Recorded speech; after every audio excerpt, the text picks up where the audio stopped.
લઈને જવું જોઈએ એમ. તમે સવારનું ટિફિન બપોરે આવીને ખાતા હોય, બાકી ઘેરે ગરમ ગરમ ખાતા હોય તો બપોર ઠંડુ હું કરવા જમો, તમે અહીંથી કંઈક મેળવીને જાવ એવા માટે. એની અંદર કેટલો સુધારો થયો ઈ જોવાનું હોય વાલી મીટિંગ ની અંદર. બાકી સર ને વાલી તો પેલા મળેલા જ હોય, એને વાલી અરે કઈ પણ જાણકારી લેવાની કે આપવાની કઈ હોતી નથી. પણ સર નો મોટિવ શું છે કે બાળકોને કેટલું આવડે છે એ વાલીને ખબર પડે. 80% વાલી ફી ભરી દે છે, પણ વાલી મીટિંગ શું છે મારા બાળકને કેટલું આવડે છે એમાં કોઈ ધ્યાન જ નથી દેતું.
બાપા પણ તમે ગઈ દાદા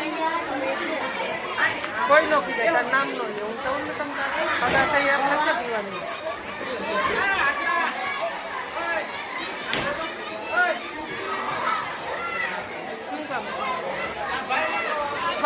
ફોટો યાદ કરી પાસે અહીંયા જઈ